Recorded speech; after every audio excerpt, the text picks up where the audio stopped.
시편의 말씀입니다.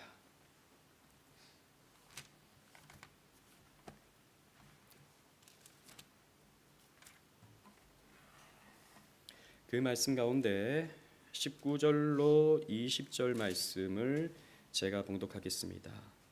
여호와여 일어나사 인생으로 승리를 얻지 못하게 하시며 이방 나라들이 주 앞에서 심판을 받게 하소서. 여호와여 그들을 두렵게 하시며 이방 나라들이 자기는 인생뿐인 줄 알게 하소서. 아멘. 오늘 우리가 살펴볼 시편 9편은 문학적으로 아주 독특한 구조를 갖는 시입니다. 이 시편은 이합체로 기록되어 있어요. 그러니까 아크로스틱이라고 부르기도 하는데 히브리어 알파벳 순서로 한 구절 한 구절이 시작됩니다. 그러니까 우리나라로 치면 첫 절은 기역으로 시작하고 둘째 절은 니은으로 시작하고 셋째 절은 디귿으로 시작하는 이런 우리가 봤을 때는 전혀 번역이 되어 있으니까 그런 것이 안 나타나지만 문학적으로 아주 흥미로운 또 재밌는 그런 구절로 이 본문이 이어지고 있는 것입니다. 그런데 이 알파벳 순서가 9절에서 끝나는 것이 아니라 10절에까지 이어져요. 그래서 많은 학자들이 원래 9편과 10편은 한 시편이었을 것이다 이렇게 추측을 하기도 해요. 하지만 내용이 9편과 10편이 좀 다르기 때문에 이렇게 히브리 이 시편을 편집한 사람들이 아마도 시편을 좀 나누어 놓았던 것 같습니다. 아무튼 오늘 우리가 살펴보는 이 시편 9편도 앞에서 우리가 살펴본 것처럼 대적들과의 관계에서 하나님의 도우심을 구하는 그런 시편이라고 할 수 있습니다. 그런데 앞에서 우리가 살펴본 것은 좀 개인의 원수, 그러니까 다윗 자신의 어떤 개인의 대적, 저들을 주님께서 심판해 주시기를 이렇게 구하는 그런 기도가 담긴 시편이었다면 오늘 우리가 살펴보는 이 시편 9편은 국가적인 대적, 이방 나라와의 관계성 속에서 하나님의 도우심을 구하고 있는 그런 시편이라고 할 수 있는 것이죠. 이방 나라는 하나님의 언약 밖에 있는 나라들을 말합니다. 즉 하나님이 택하지 않은 하나님이 유기하신 그런 세상 나라, 불신 세상을 말한다고 할 수 있겠죠. 여러분, 하나님 나라는 언제든지 불신 세상 나라의 공격을 받습니다. 구약 시대도 마찬가지고요. 여러분, 구약 시대 때 얼마나 많은 전쟁의 이야기가 있습니까? 이 전쟁이 어떻게 이루어집니까? 하나님의 택한 백성과 하나님이 멸하라고 하는 저 세상 나라들과의 전쟁이 그려지고 있는 것을 우리는 구약 성경에서 많이 볼 수 있습니다. 신약 시대도 마찬가지죠. 신약 시대도 영적인 전쟁을 해 나갑니다. 오늘날도 마찬가지입니다. 제가 자주 말씀드리지만 오늘날은 유독 기독교가 더 욕을 먹는, 미움을 받는 그런 시대를 살아가고 있는 것처럼 보입니다. 그죠? 있는 것처럼 보인다 그랬습니다. 이게 무슨 말입니까? 사실은 오늘날의 사람들이 더 기독교를 미워하는 것 같지만 2000년 기독교 역사 전체를 보면 히브리 역사 전체를 보면 언제나 기독교는 미움을 받아왔어요. 언제나 그랬습니다. 언제나 기독교는 욕을 먹고 언제나 사람들에게 핍박을 받아왔습니다. 그래서 사실 뭘 잘못해서 우리가 미움을 받는 것도 있지만 근데 그게 다가 아니라 원래 불신 세상은요 하나님 나라를 미워하게 되어 있는 거예요. 예수님께서도 이렇게 말씀하시죠. 마태복음 5장 11절 제가 한번 읽어보겠습니다. 나로 말미암아 너희를 욕하고 박해하고 거짓으로 너희를 거슬러 모든 악한 말을 할 때에는 너희가 이런 핍박을 받는다라는 거죠. 너희를 욕하고 너희를 박해하고 왜 예배드리냐 이러면서 박해하고 거짓으로 모함을 해서 기독교인들 다 이상한 사람들이야 이런 말을 들을 때에는 너희가 복이 있다. 너희가 잘 걸어가고 있다. 좁은 길을 잘 걸어가고 있다. 우리 주님께서 이렇게 말씀하시는 거죠. 또 마태복음 10장 22절도 우리 다 같이 한번 읽어보겠습니다. 시작. 또 너희가 내 이름으로 말미암아 모든 사람에게 미움을 받을 것이나 끝까지 견디는 자는 구원을 얻으리라. 아멘. 예수님 이름 때문에 너희가 모든 사람에게 미움을 받는다라는 거죠. 제가 좀 전에도 저는 왜 그렇게 그런 게 많이 뜨는지 모르겠습니다. 그냥 유튜브 이렇게 시간이 나서 잠깐 이렇게 보는데 교회 다니는 여성은 무조건 걸러야 되는 이유 이런 걸로 영상을 만들었더라고요. 그러니까 젊은 사람이 이제 데이트를 하는데 남자보다는 여자들이 훨씬 더 교회를 많이 다니잖아요. 근데 교회 다니는 여자는 무조건 걸러야 된다. 엄청 이기적이고 엄청 나중에 교회 안 다니는 것 때문에 분란이 일어나고 막 이런 이제 내용을 담은 유튜브였어요. 제가 보니까 별로 듣고 싶지 않더라고요. 저는 보고 싶지도 않고. 근데 썸네일이 딱 그렇게 돼 있으니까 무슨 소리 하나 좀 들어보고 싶기도 해서 그랬는데 그냥 이거 들으면 기분이나 나쁘겠다. 근데 댓글 살짝 봤는데 아니나 다를까 그런 것 같아요. 여러분, 솔직히 우리 교회 다니는 아가씨가 착할 것 같아요? 교회 안 다니는 아가씨가 착할 것 같아요? 제가 생각할 때는 교회 다니는 아가씨가 훨씬 더 좋을 것 같아요. 그죠? 네, 아니 그래도 어느 정도 믿음의 어떤 영역에서 자란 사람들하고 그냥 불신 세상에서 자란 사람들하고 여러분 너무 다르지 않아요? 저는 우리 교회 물론 사람마다 다르지만 청년들 보면 왜 이렇게 착한지 모르겠어요. 물론 사람마다 좀 다르긴 하지만 제가 봤을 때는 제가 젊었을 때 20대 때보다 훨씬 더 우리 청년들이 착한 것 같아요. 제가 봤을 때는 괜찮잖아요. 그런데 세상 사람들은 거짓으로 교회 다니는 사람 이상해, 교회 다니는 사람 이기적이야, 교회 다니는 사람 믿는 것 때문에 분란이 일어나, 이런 말들로 모함을 한다는 것입니다. 왜 세상 나라는 그렇게 하는가? 여러 가지 이유가 있죠. 첫 번째는 이질감 때문입니다. 우리에게 이질감을 느껴요, 실제로. 왜요? 교회는요, 거룩한 공동체이기 때문입니다. 추구하는 게 달라요. 세계관이 다릅니다. 우리 지난 주일에도 말씀을 살폈지만 이 세상은요, 과학적 세계관, 진화론적 세계관을 가지고 모든 것을 이해합니다. 그렇게 보니까 자기는 그냥 하나의 자기의 DNA를 퍼뜨리는 기계와 같은 것이죠. 이래 살아도 그만, 저래 살아도 그만, 나쁜 짓을 해도 그만, 착한 일을 해도 그만, 똑같은 거죠.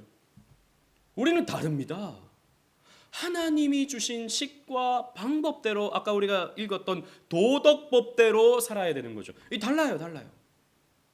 어디에서 왔는가, 어떻게 살아야 되는가, 어디로 가는가, 세상 사람들과 생각하는 것이 너무나도 달라요. 그래서 이질감을 느낍니다. 초대교회 때 이 로마 사람들이 기독교인들을 굉장히 미워했죠. 왜 미워했는가? 삶의 모습이 다 다르거든요. 로마 사람들과 너무나 또 달랐거든요. 이질감을 느끼니까 저 사람들 별종이야, 저 사람들 좀 이상해, 이러면서 미움을 받기 시작했던 거죠. 이질감 때문입니다.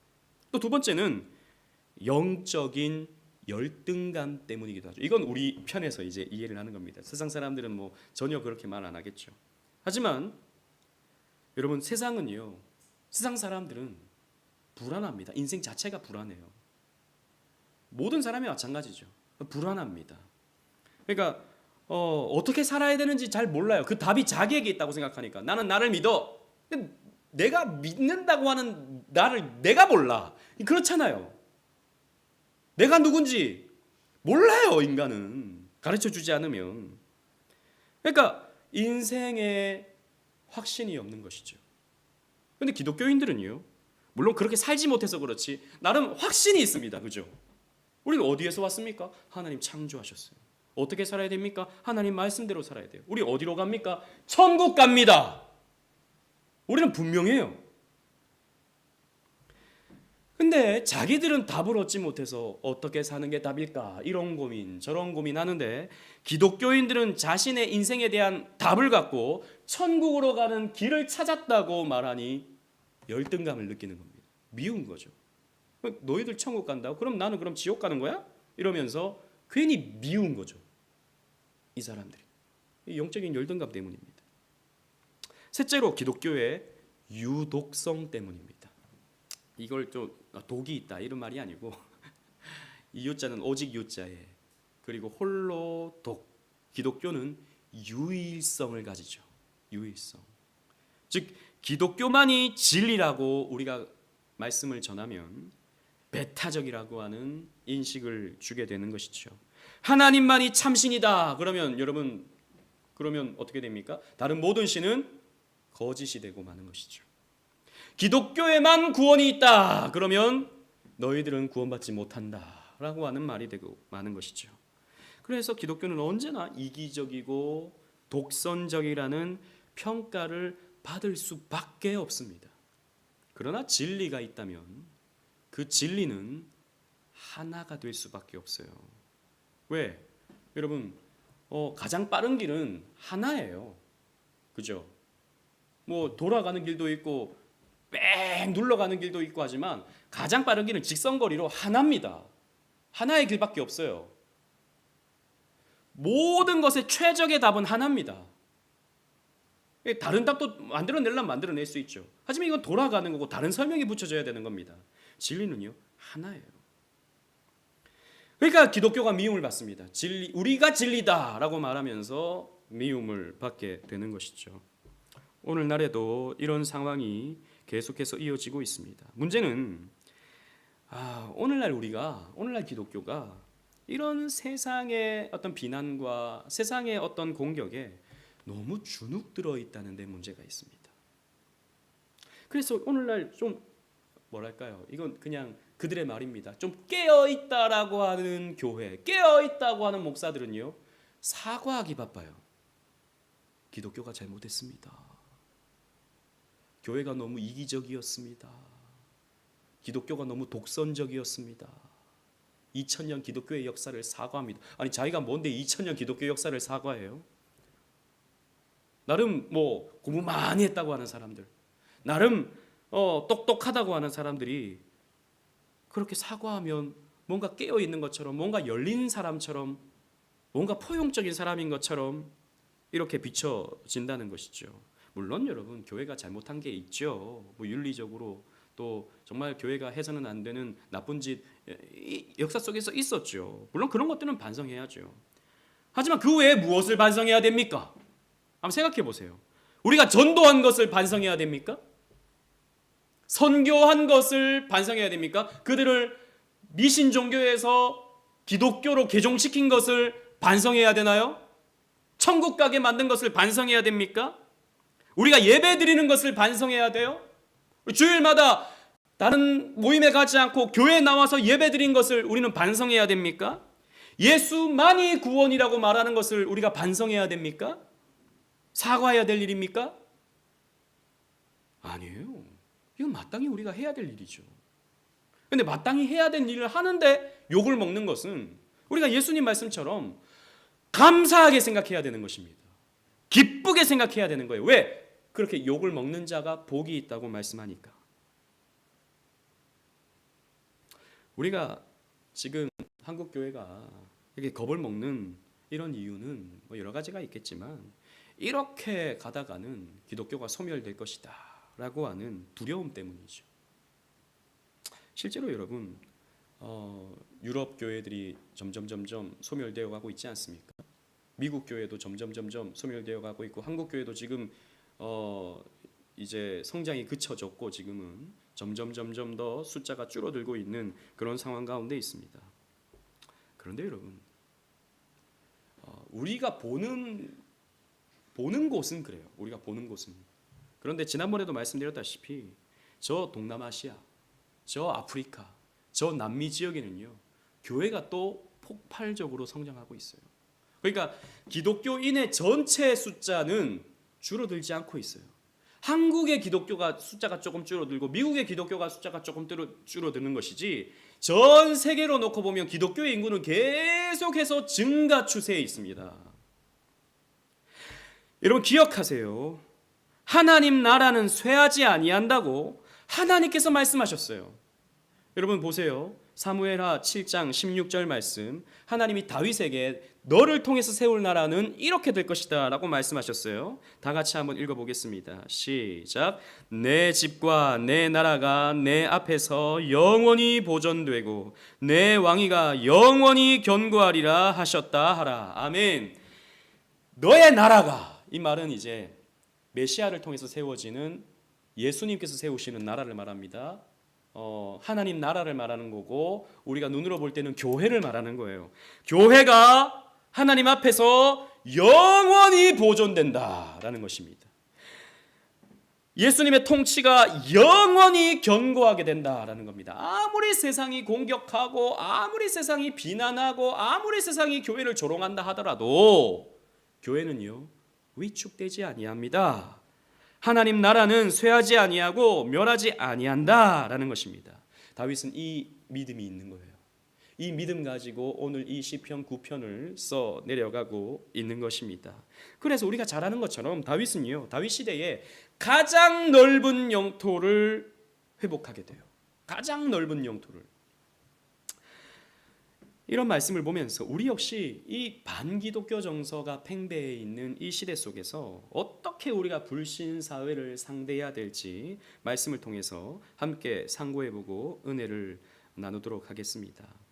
첫 번째로 우리는 승리해온 하나님 나라를 생각할 수 있어야 돼요. 시편 9편은요 찬송으로 시작합니다. 우리 1절 2절 다 같이 한번 읽어볼게요. 제가 1절을 읽고 2절 다 같이 읽겠습니다. 내가 전심으로 여호와께 감사하오며 주의 모든 기이한 일들을 전하리이다. 시작. 내가 주를 기뻐하고 즐거워하며 지존하신 주의 이름을 찬송하리니. 아멘. 다윗은요 자기가 경험한 기이한 일들을 사람들에게 전하고 싶어요. 그 기이한 일들이 어떤 일이죠? 승리한 일. 내가 주를 기뻐하고 즐거워한다. 하나님을 찬송한다 라고 말하고 있어요. 왜 찬송하죠? 주께서 다윗에게 승리를 주셨기 때문입니다. 그 이유를 3절로 6절에서 보십시오. 제가 한번 쭉 읽어볼게요. 6절을 다 같이 읽겠습니다. 3절부터 제가 읽고 내 원수들이 물러갈 때에 주 앞에서 넘어져 망함이니이다. 주께서 나의 의와 송사를 변호하셨으며 보좌에 앉으사 의롭게 심판하셨나이다. 이방 나라들을 책망하시고 악인을 멸하시며 그들의 이름을 영원히 지우셨나이다. 시작. 원수가 끊어져 영원히 멸망하였사오니 주께서 무너뜨린 성읍들을 기억할 수 없나이다. 아멘. 한마디로 말하면 무슨 말입니까? 원수가 망했다라는 것입니다. 이방 나라가 망했다라는 것입니다. 누구를 통해서? 하나님을 통해서. 누구를 사용하셔서? 다윗 자신을 사용하셔서. 그래서 이방 나라는 망해져서 얼마나 많이 망했는지, 얼마나 많은 성읍들이 망했는지 기억조차 할 수 없을 만큼, 셀 수 없을 만큼 망했다라는 것이죠. 다윗은요 이 승리가 어디에서 왔는지도 잘 알고 있습니다. 7절로 10절 말씀 보십시오. 제가 7절부터 읽고 10절을 다 같이 읽겠습니다. 여호와께서 영원히 앉으심이요 심판을 위하여 보좌를 준비하셨도다. 공의로 세계를 심판하시며 정직으로 만민에게 판결을 내리시리로다. 여호와는 압제당하는 자의 요새시요 환난 때의 요새이시로다. 시작. 여호와여 주의 이름을 아는 자는 주를 의지하오리니 이는 주를 찾는 자들을 버리지 아니하심이니이다. 아멘. 왜 승리했는가? 첫째, 여호와께서 심판의 자리에 앉으셨다라는 것입니다. 한마디로 말하면 하나님께서 이 세상을 다스리기 때문이다라는 거죠. 하나님이 이 세상을 다스리시면서 악인은 멸하시고 의인은 살게 하신다라는 것입니다. 그 과정은 힘들기도 하지만, 그 과정은 어려움을 겪기도 하지만 결국에는 어떻게 됩니까? 의인은 승리하는 거예요. 하나님께서 다스리신다. 하나님께서 재판관이 되셔서 누가 승리를 하게 할지 결정하신다라는 것입니다. 둘째, 하나님이 공의로 정직한 판단을 내리십니다. 하나님은요 꿰뚫어 보시는 하나님이시죠. 숨는다고 못 찾아내시는 하나님이 아니십니다. 공의로 의로운 자에게는 의를 베풀어 주시고 악한 자에게는 악으로 심판하시는 하나님이십니다. 그래서 믿음으로 의롭게 된 저와 여러분들은 미래를 두려워하지 않을 수 있습니다. 여러분, 우리가 의롭습니까? 악합니까? 우리는 믿음으로 의롭게 된 사람입니다. 그죠? 여전히 죄인이지만 믿음으로 말미암아 하나님 편에서 의롭다 칭함을 받은 사람들이에요. 그렇다면 하나님께서 우리를 어떻게 판단하십니까? 의롭다 판단하신다라는 것이죠. 셋째로 하나님이 우리의 요새가 되신다라고 다윗이 말합니다. 하나님은 교회를 보호하시고 믿는 자들을 지키신다라는 거예요. 넷째로 주의 이름을 아는 자, 그래서 주께 의지하는 자. 여러분, 주께 의지한다는 것이 어떤 의미입니까? 기도한다라고 하는 의미입니다. 기도하는 자를 주께서 버리지 아니하신다라는 거죠. 하나님은 기도하는 자들의 편이 되어 주십니다. 그래서 오늘 우리가 기도할 때 하나님이 우리 편이 되어 주시는 거예요. 다윗은 이 진리의 내용들을 잘 알고 있었습니다. 다윗은 하나님도 잘 알고 있었습니다. 그러나 단순한 교리적 지식에서 벗어나서 체험적 지식을 가지고 하나님을 찬송하고 있는 것입니다. 이런 하나님을 의지하며 하나님께 기도하며 하나님 앞에 나아가서 전쟁했더니 하나님께서 승리하게 하셨다라고 다윗은 노래하고 있는 것이죠. 마찬가지입니다. 기독교의 역사를 한번 생각해 보십시오. 기독교의 역사는 미움을 받는 역사였습니다. 앞에서 우리가 살펴본 것처럼 초대교회는요, 엄청난 말로 표현할 수 없는 핍박을 받았었죠. 그래서 사자밥이 되기도 했고, 화형당함으로 로마의 밤을 밝히는 그 가로등이 되고 말았습니다. 몸이 태워지면서 로마의 밤을 밝히는 가로등이 되어야 했어요. 지하 무덤 카타콤에서 평생을 살아야 하는, 한 번도 빛을 보지 못하고 태어나서 죽는 그런 사람들도 적지 않았습니다. 여러분, 기독교가 그런 핍박을 받았어요. 그런 미움을 받았습니다. 그런데 기독교가 어떻게 됐습니까? 그런 교회가 어떻게 됐습니까? 로마의 콘스탄티누스 황제에 의해서 313년 밀라노 칙령을 통해 기독교는요, 정식으로 공인되었습니다. 이후 기독교는 로마의 국교가 되죠. 여러분, 시오노 나나미라고 하는 이 로마 역사의 전문가가 있습니다. 여러분, 이 사람이 쓴 책이 로마인 이야기라는 책이죠. 혹시 여러분 제목은 많이 들어보셨고 많이 또 읽어보셨을 거예요. 이 로마인 이야기는 불신자가 쓴 겁니다. 불신자가. 이 시오노 나나미는 불신자예요. 근데 이 책을 쓰면서 14권이 어떤 제목을 이렇게 사용하고 있냐면 그리스도의 승리라고 하는 이름으로 14권이 이렇게 명명되었습니다. 시오노 나나미가 봤을 때 기독교는 그렇게 핍박을 받다가 이 313년이 되면서 기독교는 승리하기 시작했다라는 것이죠. 그렇게 핍박받던, 그래서 지하 감옥에서 살아야 했던 이 기독교인들이 승리하여 결국에는 온 세상에 기독교를 퍼뜨리게 되는 그런 상황이 이어지더라라는 것입니다. 불신자도가 봤을 때도 기독교의 승리라고 이렇게 표현을 하는 것이죠. 여러분, 한국교회 역사도 마찬가지입니다. 처음에 선교사님들이 들어왔을 때 사람들이 돌을 던졌어요. 서양 귀신이 왔다고. 저렇게 코 큰 사람이 와서 어떻게 숨을 쉬냐고 막 이렇게 사람들이 놀려대고 그랬습니다. 초창기 교회는 미미했죠. 여전히 불교와 유교, 토속신앙이 한국 사람들의 마음속에 자리 잡고 있었습니다. 어떻게 할 수가 없었어요. 그런데 1907년도에 어떤 일이 벌어집니까? 회개운동이 일어나면서, 교회가 회개운동이 일어나면서 대부흥의 역사가 일어나 버립니다. 정말 하늘에서 불덩이가 떨어진 것처럼, 실제로 선교사님의 어떤 표현에 의하면 그때 기도하고 있는 그 장소가 정말 불타고 있는 것처럼 보였다. 뭐 이렇게 기록되고 있거든요. 대부흥이 일어났습니다. 부흥이 일어나면서 기독교는요, 급속히 성장하기 시작했어요. 그리고 이제 지금까지 오면서 여러분 2023년 작년까지 대한민국의 제1종교, 가장 많은 사람들이 나는 이 종교가 이거다라고 말했던 그 종교가 바로 기독교입니다, 여러분. 옛날에는 불교가 더 많았어요. 근데 이제 점점 절과는 1년에 한 번 가는 사람도 옛날에는 불교였잖아요. 4월 초파일에 절 한 번 가는 사람도 불교잖아요. 엄마가 불교면 나도 불교, 그냥 그렇게 얘기했잖아요. 요즘엔 그렇게 말 안 합니다. 나 그냥 무교면 무교다라고 말하죠. 근데 전체적으로 봤을 때 욕을 먹고 뭐 별일들이 다 했지만 기독교가요, 대한민국에서 가장 믿는 사람이 많은 종교가 된 것이죠. 우리가 보잖아요. 그래도 동네마다 교회 없는 곳이 없고 건물마다 교회 없는 곳이 없고, 물론 이게 또 부작용도 있지만 어쨌든 교회는요, 이렇게 폭발적으로 성장하는 거예요. 그렇게 핍박받던, 그렇게 어려움을 당하던 교회들이 성장을 해온 것입니다. 어떤 사람들은 이렇게 말하죠. 유럽을 봐라, 저 미국을 봐라, 또 한국을 봐라. 기독교는 쇠퇴하고 있고 교회는 점점 문을 닫고 있다. 그런데 앞에서 말씀드렸죠. 그렇지 않습니다.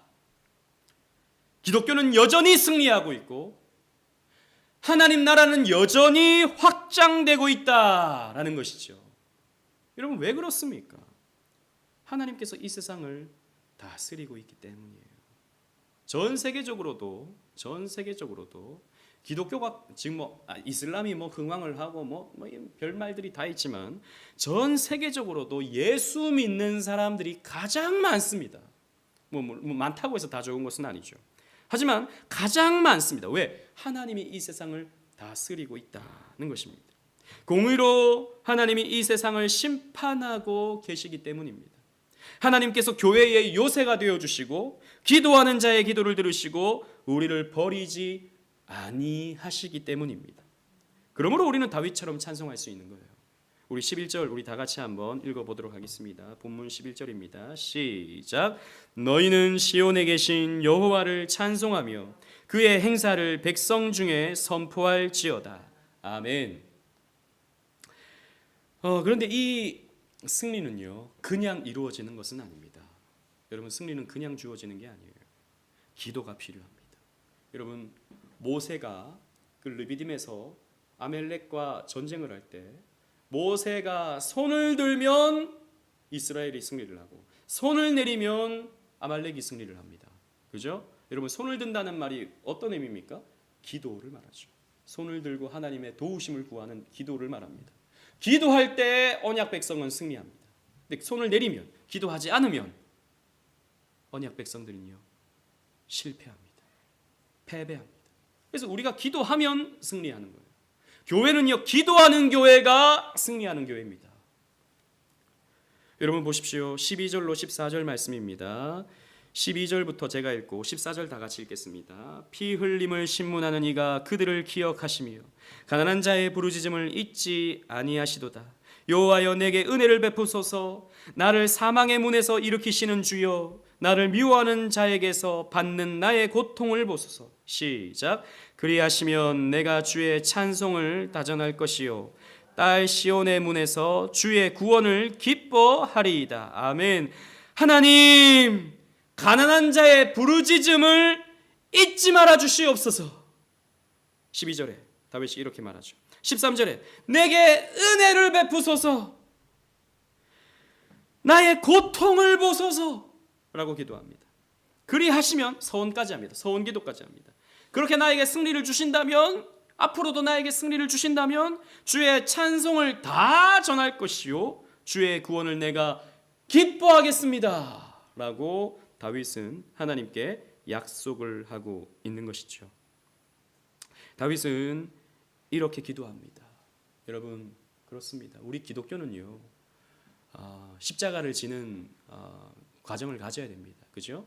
십자가를 지는 것. 그래서 인내하고 때로는 고통을 받고 때로는 비난을 받고 때로는 조롱을 받습니다. 그래서 잘 인내해야 됩니다. 그런데 여러분 그 인내하는 것에서 끝나면 안 됩니다. 우리는 인내하고 있으니까 잘하고 있어. 여기에서 우리가 만족하면 안 됩니다. 우리가 끝까지 가야 될 자리는 무엇입니까? 기쁨의 자리로 가야 돼요. 우리가 이겨서 기쁨의 자리로 가야 됩니다. 승리해서 찬송의 자리로 가야 돼요. 우리가 가야 되는 자리는 거기까지입니다. 그래서 잘 인내하고 있으니까 됐다. 교회가 이 시대에 세상 사람들의 공격에도 우리가 예배 잘 드리고 있으니까 됐다. 이러면 안 됩니다. 우리는 더 나아가서 하나님 우리에게 승리를 주십시오. 이 땅에 교회들이 주눅 들어 있는데 이 땅에 그리스도인들이 주눅 들어 있는데 하나님 우리에게 담력을 주셔서 싸워 승리할 수 있는 기쁨을 우리에게 허락해 주십시오. 교회가 더 확장되게 해 주십시오. 교회가 더 흥왕하게 해 주십시오. 우리 오직은혜 교회가 더 흥왕하게 해 주십시오.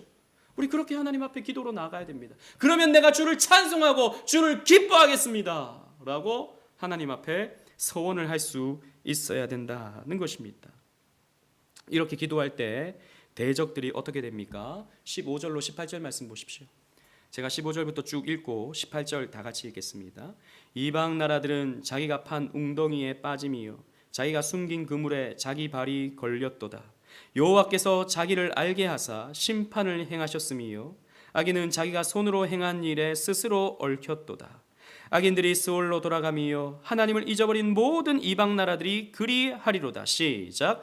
궁핍한 자가 항상 잊어버림을 당하지 아니하며 가난한 자들이 영원히 실망하지 아니하리로다. 아멘. 기도했더니 어떻게 됩니까? 첫째, 이방 나라들이 자기가 만든 웅덩이에 자기가 빠지고 맙니다. 세상 사람들이 교회를 핍박하고 교회를 조롱하고 그랬더니 그 조롱이 자기에게로 돌아간다는 것이죠. 그 고통이 자기에게로 돌아간다는 것입니다. 둘째, 원수들이 자기 손으로 행한 일로 결국에는 심판을 받는다라는 것입니다. 하나님께 심판받는다는 거죠. 여러분, 이 땅에서 교회를 해하고 예배를 방해하고 이런 사람들은요, 잘 먹고 잘 사는 것처럼 보여요. 그러나 때가 되면 하나님께서 벌하십니다. 때가 되면 하나님께서 벌하세요. 또 뿐만 아니라 이 땅에서 그렇게 잘 먹고 잘 살다가 죽는다 하더라도 마지막 최후 심판의 때에 하나님께서 반드시 그 죄값을 물으실 겁니다. 그리고 셋째로 스올로 내려가는 심판을 받게 되죠. 이 이방인들이. 스올은 여러분 음부, 지옥을 말합니다. 지옥의 고통을 당하게 된다는 거예요. 반면에 18절에 궁핍한 자, 가난한 자들은 하나님께서 어떻게 하시죠? 잊지 않으신다는 것입니다. 저와 여러분들이 가난한 자예요. 왜 가난합니까? 우리는 우리 힘으로 사는 사람이 아니라 하나님이 주시는 힘으로 사는 사람들이기 때문에 우리는 가난한 사람이에요. 궁핍한 사람들입니다. 이런 자들을 하나님께서 실망시키지 아니하신다라는 거예요. 오늘 새벽에도 예수님께서 이렇게 말씀하셨죠. 우리 새벽 기도회 때 예수님께서 마태복음 13장 41절로 43절에 가라지 비유를 말씀하시면서 알곡은 이제 곳간에 들어가게 되지만 이 가라지들은 어떻게 되는가? 제가 한번 쭉 읽고 43절을 다 같이 읽겠습니다. 인자가 그 천사들을 보내리니 그들이 그 나라에서 모든 넘어지게 하는 것과 또 불법을 행하는 자들을 거두어내어 풀무불에 던져 넣으리니 거기서 울며 이를 갈게 되리라. 시작. 그때 의인들은 자기 아버지 나라에서 해와 같이 빛나리라. 귀 있는 자는 들으라. 아멘. 열매를 맺는 참 열매는 하나님 나라에서 해와 같이 빛나게 되지만 가라지들은, 세상에 속한 사람들은 결국에는 풀무불에 던져지게 되는 것입니다. 풀무불은 이 용광로의 그 불을 말하고 있는 것입니다. 용광로의 그 뜨거운 불에 던져져서 슬피 울며 이를 갈미있다 라고 무서운 말씀을 주님께서 해주셨습니다. 그러기에 다윗은요, 물론 다윗은 예수님의 말씀을 직접 듣진 않았지만 이런 맥락의 구약의 말씀을 다윗도 너무나도 잘 알고 있었던 것이죠. 그래서 더욱더 간절히 하나님 앞에 기도합니다. 19절 20절 말씀 다 같이 한번 읽어보겠습니다. 제가 19절을 읽고 20절 다 같이 읽겠습니다. 여호와여 일어나사 인생으로 승리를 얻지 못하게 하시며 이방 나라들이 주 앞에서 심판을 받게 하소서. 시작. 여호와여 그들을 두렵게 하시며 이방 나라들이 자기는 인생뿐인 줄 알게 하소서. 아멘. 여호와여 일어나소서라고 다윗은 기도합니다. 여러분, 일어나소서라고 하는 이 표현이 지난번 우리 살펴본 적이 있었어요. 전쟁에 참여해 주십시오. 전쟁에서 앞장서 주십시오. 그래서 승리를 주십시오 라고 이렇게 기도하는 표현이다 그랬습니다. 하나님께서 이 전쟁을 주장하여 주셔서 인생, 즉 사람들, 세상 나라로부터 승리를 얻지 못하게 하시고 이방 나라들이 하나님께 심판을 받게 하소서라고 기도하는 것입니다. 자기들은 인생뿐임을, 그저 약한 사람뿐임을, 사람인 뿐임을 알게 하소서라고 다윗은 기도하고 있는 것입니다. 여러분, 지금도 이런 영적 전쟁은 계속돼요. 여러분, 우리가 무엇으로 이 불신 세상과 싸우겠습니까? 세상이 우리 핍박하면 우리도 막 무기 들고 싸워야 됩니까? 세상이 우리를 조롱하면 우리도 그 사람들 막 조롱해야 됩니까? 그런 방식으로 우리는 싸우지 않죠. 우리는 무엇으로 싸웁니까? 기도로 싸웁니다. 그래서 오늘 우리가 기도해야 되는 거예요. 우리는 불신 가정에서 기도로 싸워야 됩니다. 불신 이 직장에서 우리는 기도로 싸워야 됩니다. 우리는 이 세상 나라와 불신 세상 나라와 기도로 싸워야 됩니다. 싸울 때 우리는 승리할 수밖에 없다는 것이죠. 최근에도 우리 교회 어떤 분께서 이제 불신 가정에서 쭉 이렇게 신앙생활 하시니까 많이 힘들고 또 어려운 상황 가운데 있지만 이제 남편분이 그런 말씀을 하셨대요. 내가 지금 보니까 그래도 네 말이 맞아. 이렇게 남편이 그렇게 말했다는 가정이 있더라고요. 그러니까 교회는 안 나오지만 그래도 네 말이 맞아. 네 말이 맞아. 그렇게 얘기를 하더라는 것이죠. 뭐 여러 가지 의미가 있을 수 있겠지만 그것이 무엇입니까? 승리입니다. 이렇게 살아보고 이렇게 돈 벌어보고 저렇게 해보고 자기의 어떤 힘과 자기의 욕심으로 뭔가를 해보려고 하니까 안 되더라는 것이죠. 그런데 아내를 봤을 때 기쁨이 있고 은혜가 있고 감사가 있고 이런 것을 보니까 자네가 맞아, 자네가 맞아, 당신이 맞아 이렇게 말하게 되는 것입니다. 그렇게 승리한 분들이 우리 교회에 얼마나 많습니까? 기도의 무기를 갖고 우리는 싸워야 된다는 것이죠. 말씀을 맺겠습니다. 여러분, 예수님은 세상의 통치자 본디오 빌라도에 의해서 십자가형을 언도받으시고 비참하게 죽으셨습니다. 어떻게 보면 실패한 것이죠. 어떻게 보면 예수님은 패배한 것처럼 보입니다. 그런데 보세요. 예수님은 패배한 것처럼 보였는데 세상 사람들의 미움과 핍박과 멸시를 한 몸에 다 받아내셨는데 그 십자가로 말미암아 구원의 길이 열리게 됐습니다. 그죠? 우리의 죄가 십자가로 전가됨을 통해서 우리에게는 의로움이 찾아오게 되는 것이죠. 구원의 통로가 십자가를 통해서 열리게 되는 것입니다. 따라서 예수님은요, 십자가로 승리하셨습니다. 성경의 가르침이에요. 우리 다 같이 한번 읽어보겠습니다. 골로새서 2장 15절 말씀 시작. 통치자들과 권세들을 무력화하여 드러내어 구경거리로 삼으시고 십자가로 그들을 이기셨느니라. 아멘. 이 통치자들, 세상의 왕들, 세상의 영웅들, 세상의 힘 있는 자들을 예수님께서 어떻게 하셔요? 십자가로 승리해 버리시는 겁니다. 그래서 여러분, 기독교는 승리의 종교입니다. 기독교는 승리할 수밖에 없습니다. 또 보세요. 저 마케도니아의 역사 속에서 보면 저 마케도니아의 알렉산더 대왕은 계속해서 승리하다가 저 지중해 연안과 저 인도까지 영토를 넓혔어요. 그런데 30세가 되었을 때에 풍토병에 걸려서 빨리 죽어버리고 말았습니다. 그죠? 아무도 이 알렉산더를 기억해서 그 앞에서 지금도 절하지 않아요. 저 로마의 율리우스 카이사르를 생각해 보십시오. 지중해 연안을 통일해버렸던, 그래서 대제국을 만들었던 율리우스 카이사르.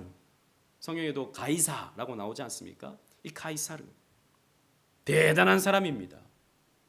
그런데 이 카이사르도 자기의 양아들이었던 브루투스에 의해서 칼에 맞아 죽임을 당하고 말았어요. 비참하게 죽었습니다. 아무도 카이사르 앞에 오늘날 머리를 숙이지 않아요. 저 프랑스의 나폴레옹도 마찬가지입니다. 유럽을 정복했습니다. 대단한 사람이죠. 그러나 잊혀지고 말았습니다. 수많은 영웅들, 수많은 호걸들, 역사 속에서 그 승리의 깃발을 꽂았지만 그 깃발은 온데간데 없어져 버리고 말았습니다. 하지만 2000년 전 저 갈보리 언덕에 세워진 십자가에 달리신 그 예수 그리스도는 2000년이 지난 오늘까지도 수십억 명의 사람들에 의해서 찬송을 받고 그 앞에 경배를 받고 그 앞에 충성을 다짐하게 되는 모습을 우리가 보게 됩니다. 그럼 누가 승리자입니까? 알렉산더가 승리자입니까? 카이사르가 승리자입니까? 나폴레옹이 승리자입니까? 아닙니다. 그리스도께서 승리자십니다. 그리스도께서 승리하셨습니다. 앞으로도 하나님 나라는 흔들리지 아니합니다. 여러분, 히브리서 12장 28절 말씀 우리 다 같이 한번 읽어보도록 하겠습니다. 시작. 그러므로 우리가 흔들리지 않는 나라를 받았은즉 은혜로 받자. 이로 말미암아 경건함과 두려움으로 하나님을 기쁘시게 섬길지니 또는 감사하자. 아멘. 우리는 무엇을 받았다고요? 흔들리지 아니하는 하나님 나라를 받은 사람들이에요. 여러분, 이 땅의 하나님 나라는 바로 교회를 말합니다. 교회는 하나님이 통치하시는 예수 그리스도가 왕 되시는 하나님 나라죠. 여러분들은 이 하나님 나라의 백성입니다. 여러분, 우리는 지금도 이 하나님 나라를 지키기 위해서, 이 하나님 나라를 확장시키기 위해서 전쟁 중에 있는 그리스도의 군사라는 사실을 기억하십시오. 아까 우리 찬송했죠. 전성을 향해 나는 성도들아 앞길의 장애를 두려 말아라. 두려워하지 마십시오. 여러분들의 길은 열리게 될 것이고, 이 교회를 섬기기 위해서 여러분 헌신하는 여러분들의 가정도, 직장도, 사업장도 지금은 막막해 보이는 것 같지만 앞으로의 길이 열리게 될 것입니다. 믿으십시오. 믿는 자가 그런 은혜를 체험합니다. 믿고 기도하십시오. 기도하는 자가 얻게 됩니다. 그 영광을, 그 기쁨을 누리는 저와 여러분들 되시기를 주님 이름으로 축원합니다. 아멘.